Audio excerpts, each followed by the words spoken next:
Hey y'all, welcome to my channel, Divinely Transformed. My name is Lisa, and today is going to be a special message, relatively short, talking about the retrogrades that are happening in astrology. So we have a Saturn retrograde, we have Jupiter retrograde currently going on, as well as a Neptune retrograde and a Pluto retrograde. So let's take a minute and go through what these different retrogrades mean and what they can do for us. So Saturn retrograde started May 22nd, 2021, and it stations direct on October the 10th of 2021. So about 5 months. It went retrograde in Aquarius, and when it stations direct, it will be in Aquarius again in October 10th. So this is a favorable moment to consolidate the basis of our lives and read just our social function. It's the opportune moment to question or having a different way of looking at things, the different way of living, different way of loving. All of these perceptions come into play whenever Saturn goes into retrograde. So it's the perfect opportunity to revisit your life, the decisions you've made. Feel like, well, I could have did this, and this better. And then there was these other things that I did very well, and I couldn't have done them better. This is the energy that Saturn retrograde has a lot of us in. And this is in the sign of Aquarius. Aquarius is the water bearer sign. It's an air sign, and they're very unique. They're very quirky. They're very what do you call it? They're trailblazing kind of a soul. And it's about everybody being their own unique selves during this Saturn retrograde. Then we have Jupiter retrograde. Jupiter retrograde started June 20th, and it lasts until October 17th. And there will be some relief when it goes station direct. So from June 20th of this year until October the 17th of this year, things are going to get a little uncomfortable because Jupiter is retrograde. Jupiter is the planet of benevolence. This is this planet of spirituality and expansion and travel and religion and all of these things. Saturn's more like your dictatorial parent who expects hard work from you, blah, blah, blah.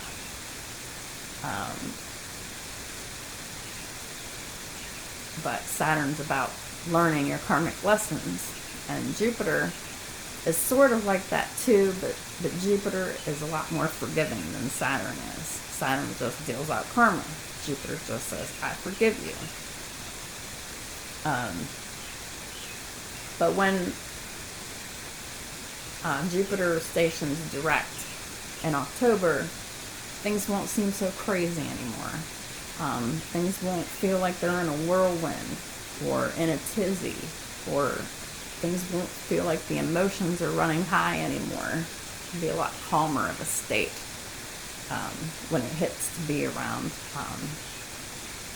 October 17th. The next thing I'd like to talk about is Neptune retrograde, which is in Pisces currently. Neptune retrograde started June the 25th and ends until December 12th. And when Neptune is retrograde in Pisces is at home in Neptune. because Neptune is the planet of confusion,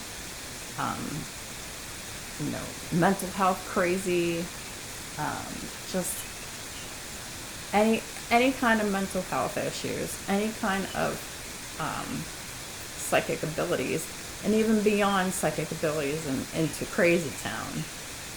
That is all the realm of Neptune. And Pisces loves to live in Neptune.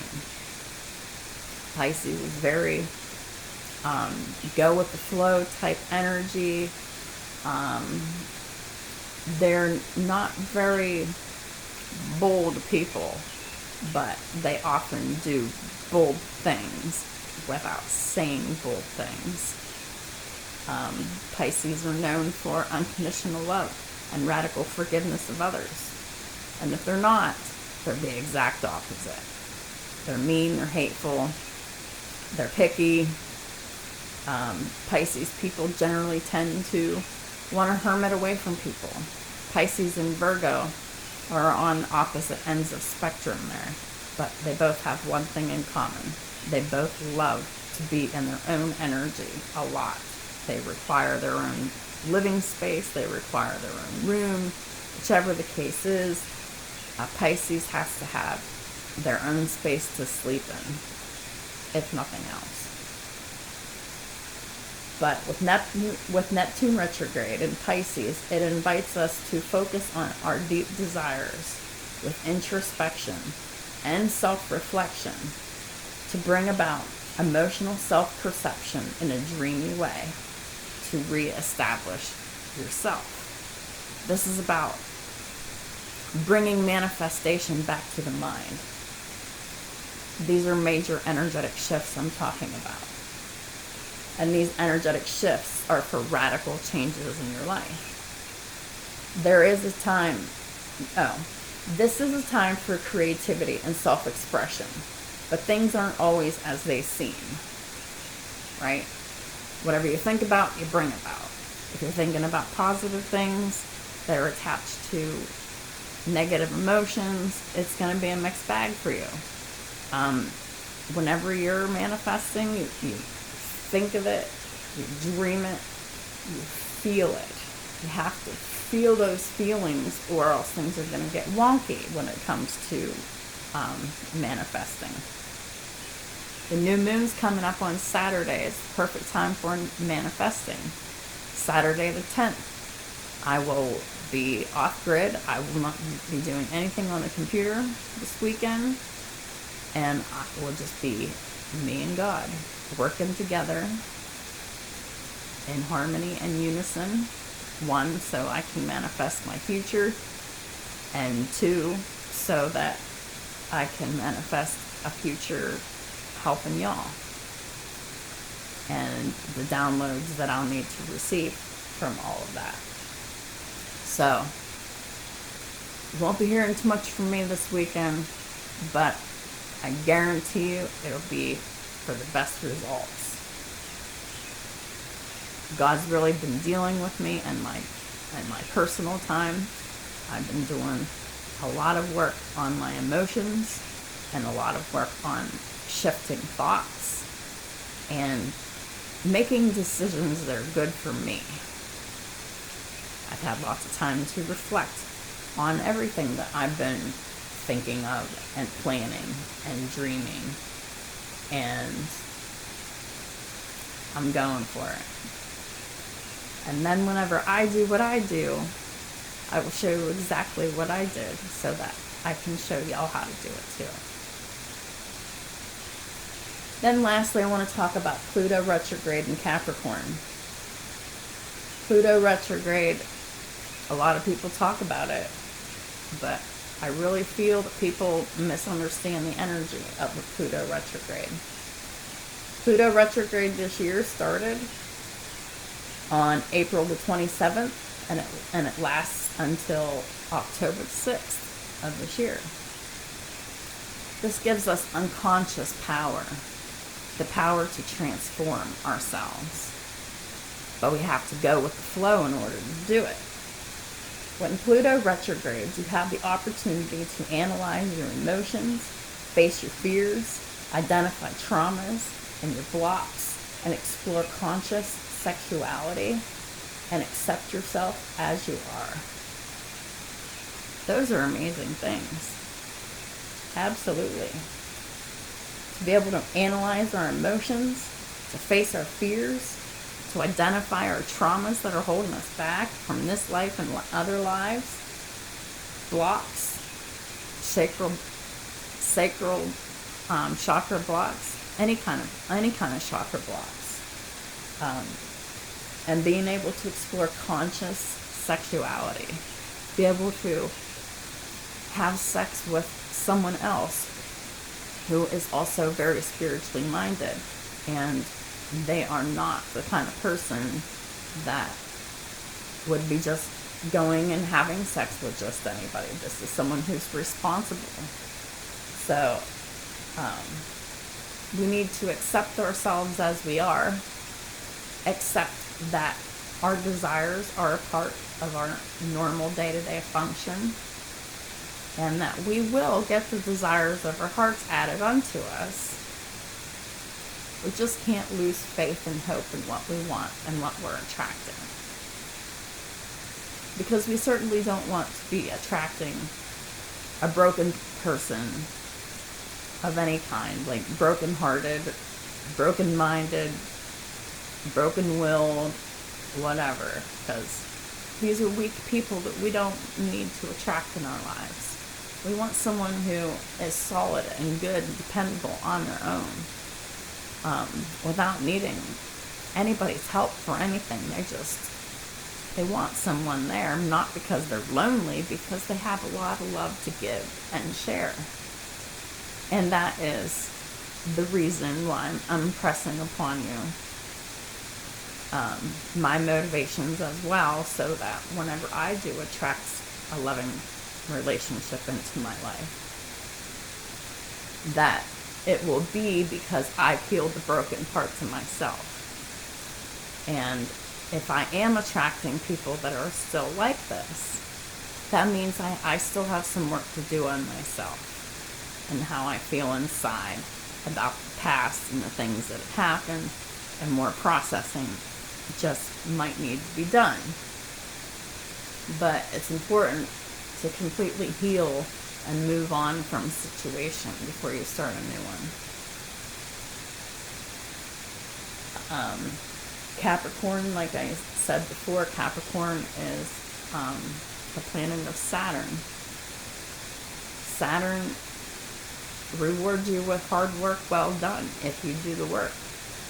Self-love, self-care, self-motivation, self-determination, self-work, and all for the sake of lifting up others.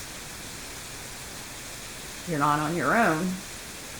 You're working with a team, most likely your angels and your spirit team, but there are probably some people on your team too that look forward to you and count on you in some way. But Capricorn is about putting in that hard work, doing everything that needs to be done. Come hell or high water, you did what you needed to do. If you had some challenges, yeah, I did this, and that, but then I have this challenge, so, it kind of hindered me. But you did it anyway. You tried anyway. You tried to get through the obstacle anyway, and that's what counts. Capricorn is a sign that is all about taking care of themselves, or at least they should, because Capricorns value money, working hard, and value, and family. These are all really, really good, strong Capricorn features, right?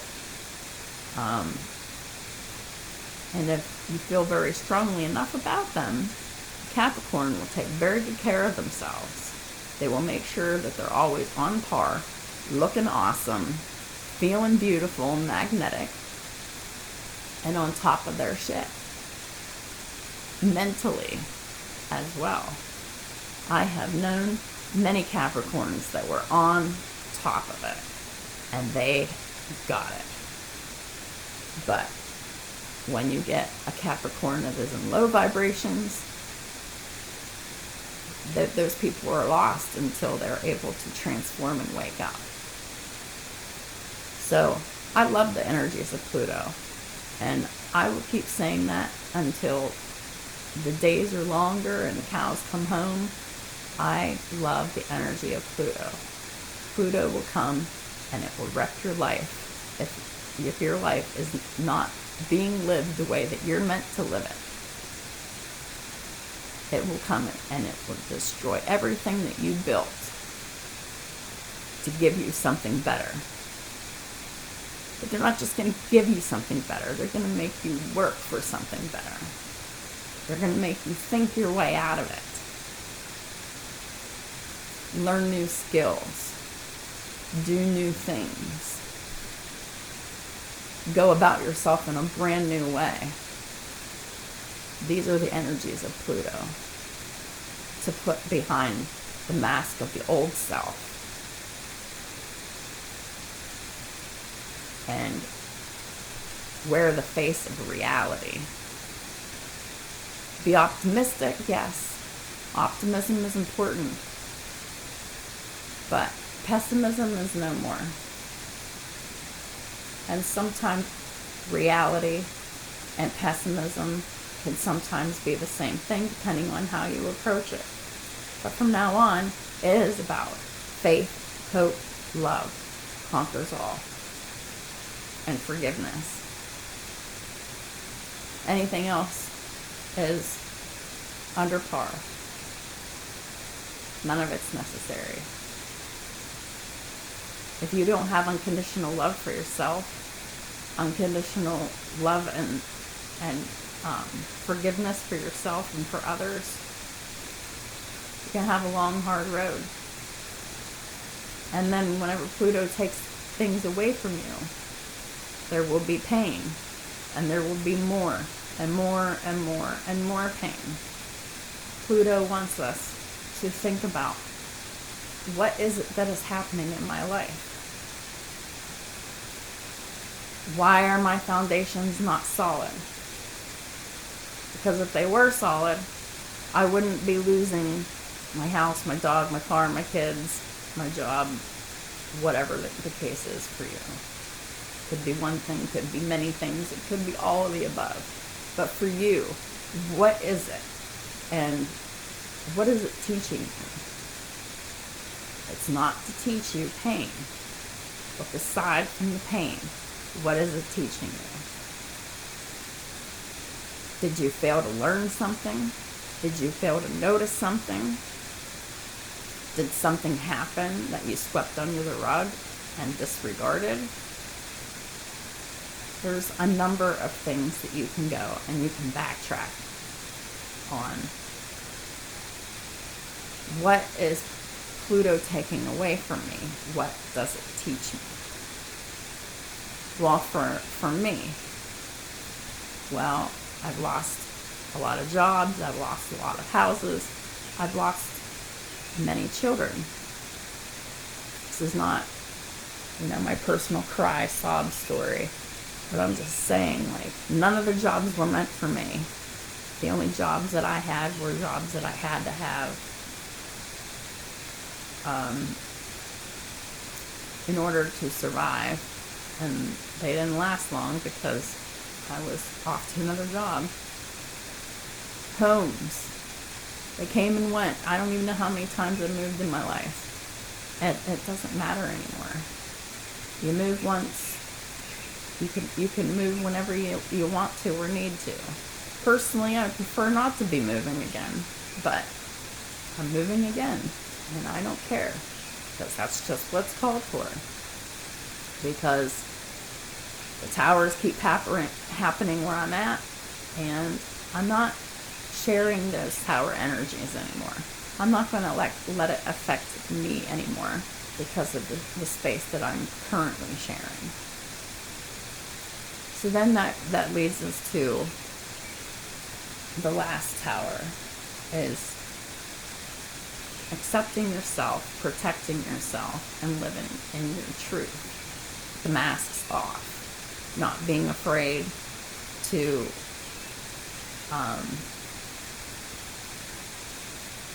express yourself in any way, no matter what it means for someone else. Of course, always try to be the most honest and direct way and as kind as possible. But there are times where you're going to not be able to be nice. If someone's mean to you and then you're nice back and then they're meaner, you're going to have to come back with appropriate response, which is not running and crying like a little bitch from a situation. Meet violence with violence when it's necessary, and I'm not saying that if someone hits you, go hit them. I'm not saying that. I'm saying whatever shit someone talks to you or about you, you don't go and do that to them, no matter what. God fights your battles. He protects you. Don't get caught up in the gossip and the slander and the witchcraft that is coming out of people's mouths, the really horrible, shitty things that no one should ever say to anybody. Just say, I forgive you. I understand why you're doing what you're doing. But you must stop. I love you unconditionally and I forgive you. But leave me alone. And that's really all you need to do. If you even have to go into repetitively, and even if you have to go into affirmations a million times a day to get comfortable with that, get comfortable with it. I'll leave a link in the description below for a list of my it's a playlist, and it has all these different resources in them. Putting up boundaries is one, and it's in that list, and self-care is in that list as well.